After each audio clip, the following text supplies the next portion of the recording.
We'll begin shortly with Liftoff Sales Director, Kevan Merlehan.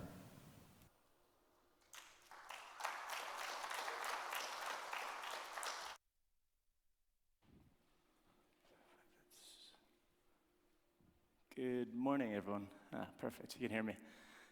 So thank you very much for everything, Mobidictum. Very excited to be part of this conference. It's by far the largest conference in Turkey. We're very excited to be part of this. So given the fact that I'm first on stage, I thought it was quite important to set the stage. And the discussion that we're going to have today is around design of a game, user acquisition, how to monetize, and also look at elements around creative motivations. So with that said, let's take a step back first to talk about the current state of the landscape. As it stands, we're currently in a bear market. Consumer purchases is actually decreasing. We're starting to see a looming global recession that's occurring. In fact, within mobile gaming, we've seen from a pandemic high of 22.6 billion, a decrease down to 21.2 billion, signaling the impact that COVID, but also nowadays it's much harder to actually monetize your users. And then not to add to that is also privacy. When it comes to looking at Apple, they've done some great things with regards to privacy, and also there's a lot of changes that's required when it comes to how we can monetize the users in a more efficient manner. So that kind of sets the stage as to what we're going to talk about.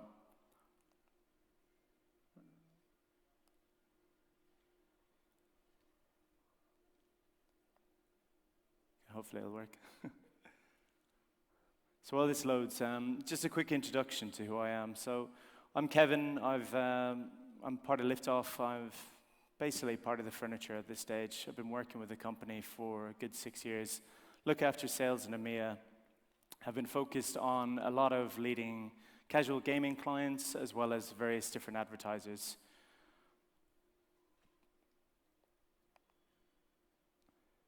Going on to the agenda, so there's going to be 4 points that we're going to discuss today. The first one being around casual game trends and benchmarks. Second one being around 4 lessons from top gaming clients. Third point, creative motivations, which is a huge area that's not explored so much at the moment.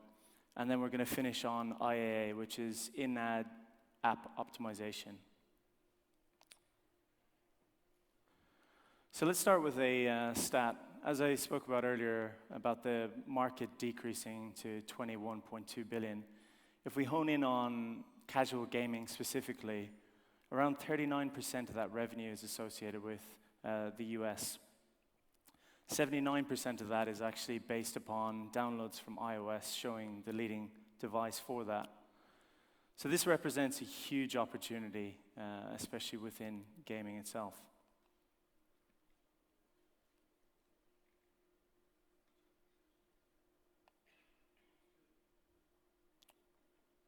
Oh,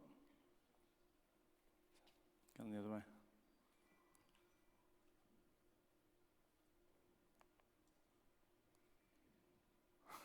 We're going back to go forward. 1 second.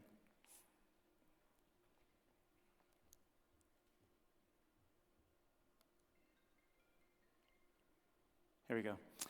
So looking at the market as a whole, what you can see is over the last year, it's become a lot more competitive. So in 2021, Q2, this is when COVID, I suppose there was a lot more disposable income. There was less, I suppose, competition. But if you look at what's been going on in the last year, there's been a huge decline in revenue associated with some of the top gaming publishers. And that's purely down to, I suppose, the market that we're in. The other element is looking at new entries into the market. So you can see on the left-hand side that Dream Games has been one of those that have been up and coming. And also the gap between a lot of the top advertisers is becoming a lot more narrow across the board. So it's indicating that it's becoming a lot more competitive.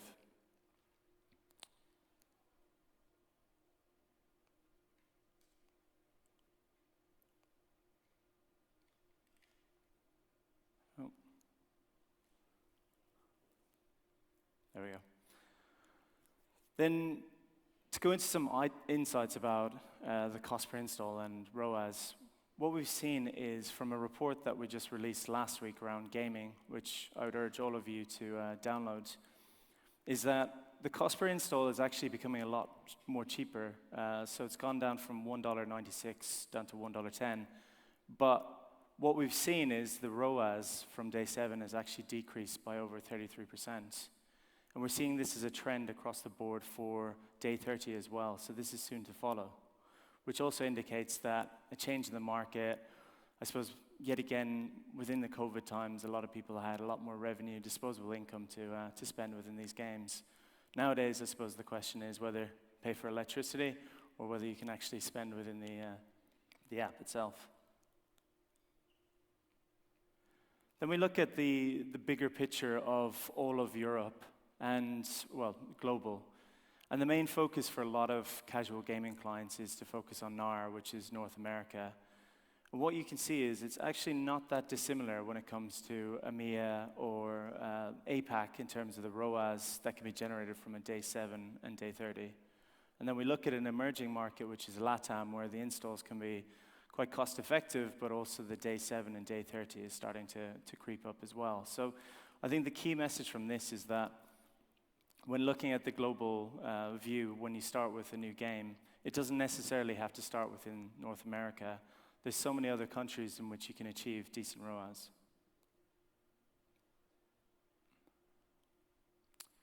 So what makes a game a hit or successful? It's a really good question.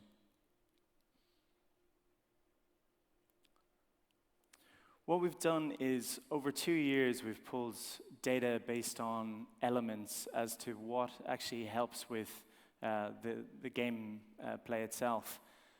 And what we found as a common element across all of the top grossing games within America is a mechanic such as renovation. So renovation is really important because it appeals to a motivational factor of progression within a game.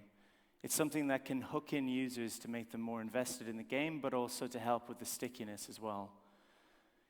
It's somewhat of a cosmetic effect because it doesn't really have much of a benefit to the game itself because you're building things or clearing things. It's more about a sense of progression and also something that users can come back into the game to look at playing different parts or elements within the game, so it's not just purely the core gameplay.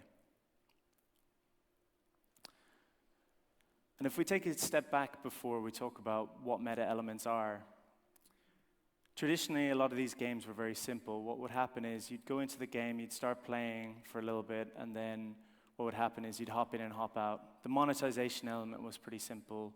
You'd buy additional lives, continues, or boosters. Nowadays, that has changed. Meta elements, which you can see from the diagram here, is an important component of your game, and it's actually a necessity these days in order to differentiate yourself from the other leading casual games. And this is due to the fact that there's a lot of maturation within the casual landscape. You see a lot of copycat games that are coming out. How can you differentiate yourself from one game over the other? So the renovation element or meta is really important because that helps differentiate within your game something that provides an extra bit of utility outside of just the core gameplay. And what you'll see from this diagram or the graph itself is that over the years, you can see how meta elements have actually become a key driver within the top 100 grossing games. Outside of renovation, competitive game features is really key as well. If you look at all of these top advertisers, the one thing that is in common across them is the tournament element. That element of competition is really, really key when it comes to getting a user to come back in. You can see this across Playrix, Zen Match, Candy Crush, King. All of the leading casual gamers have some element to entice people to come back in. Because yet again, it comes down to, why would I choose your game over the other 100 or 200 games that are out there?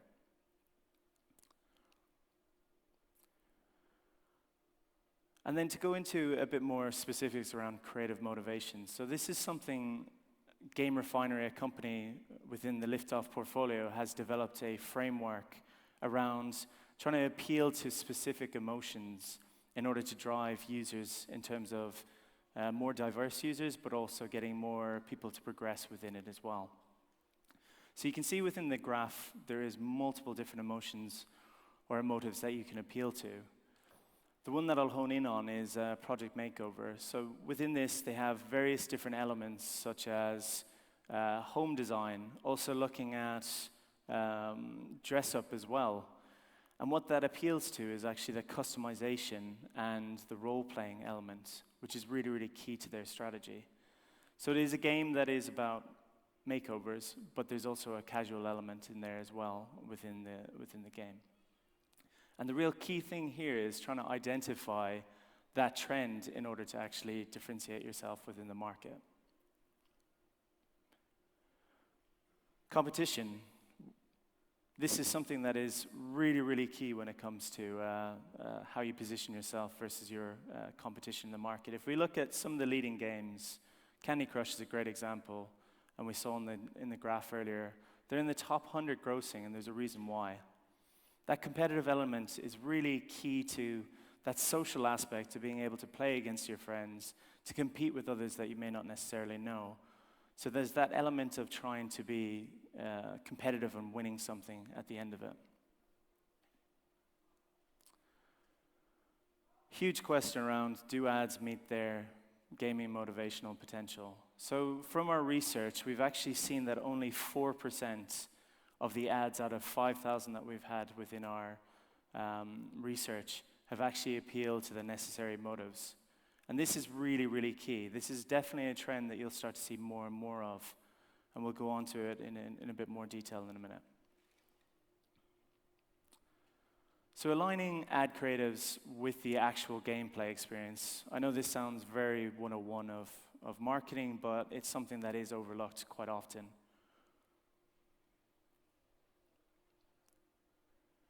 You'll see some examples here where we've actually utilized elements within the in-game play within the ads itself. And this is really important. If you see Gardenscapes with Playrix, their minigame was a success. We utilized that within the ad to entice people to come into the game. In a similar situation with Dream Games for Royal Match, what you can see is they had this minigame that would happen sporadically, and then they saw such success with it that they started having it as a daily event. And this is really, really key to utilizing this for your advertisements within the game to entice new users. If we look at the very beginning of what happens with the user's journey, what will happen is, yet again in the instance of Project Makeover, people are trying to find and understand what the game is about. There's a lot of noise out there. There's a lot of misleading ads as well that are out there. But what you'll see in here is a true representation of what the game actually is about. So they lead with the mechanic of makeovers, but there's also a puzzle game in there. So it reflects exactly what the game is about.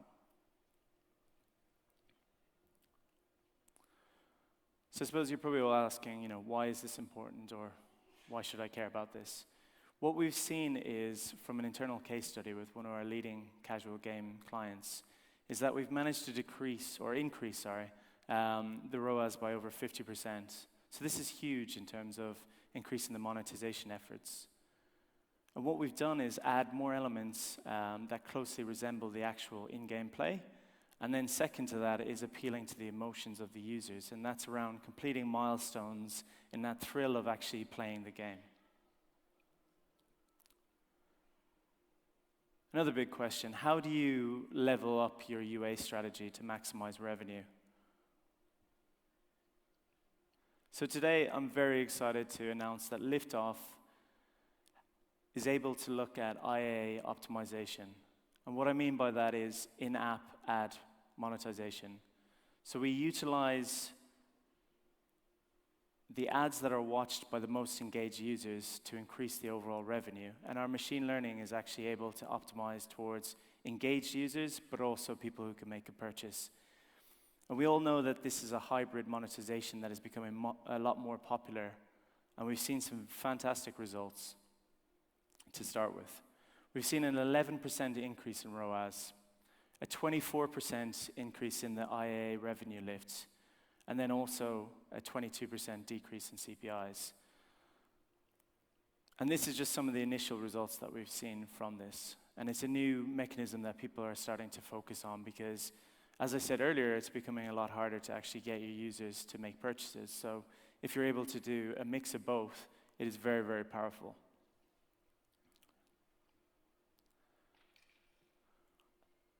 So increasing IAP and also IA engaged users. Why is this important? So from research, again, what we've seen is people who watch at least 6 ads will then go on to make an in-app purchase. So this is really core to increasing monetization again, because everyone just focuses purely on the in-app. But now we have the ability to do both. And this is going to be a very key strategy for a lot of our gaming clients moving forward. Unlocking and optimizing for IA. So the idea here is that we're trying to get as many of those highly engaged users to engage with the ad, but then also make an in-app purchase. And as I alluded to earlier, it's something that we've seen significant increases in the overall performance for the campaign. Quick shameless plug on who is Liftoff. So we're one platform to market and monetize mobile apps. First part of what we do, Accelerate, is a mobile DSP. Then we have Intelligence, which is some of the brief bits that I spoke about earlier around the elements. Direct, which is our ad exchange. Creative Studio, which it says exactly what it says on the tin. It's our in-house creative solution. Vungle X, which is our exchange.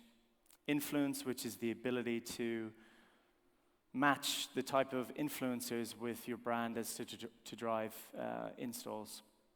And then last but not least is Monetize. So this is where you can actually get the users to monetize via the SDK. So overall, just a brief introduction, as I said, as to some of the winning strategies that you can have. My contact details are up there. Well, they were a second ago. But overall, what I'd love is we've got a massive booth, as you can see, and we've quite a presence here. So I'd love to have a chat with anyone around casual gaming or even any apps within different verticals. And you can see the team is here as well. So a big thank you to Mobidictum again for having us here. And as I said, there's my details if you want to have a chat. But I'll be around here as well later. So thank you very much.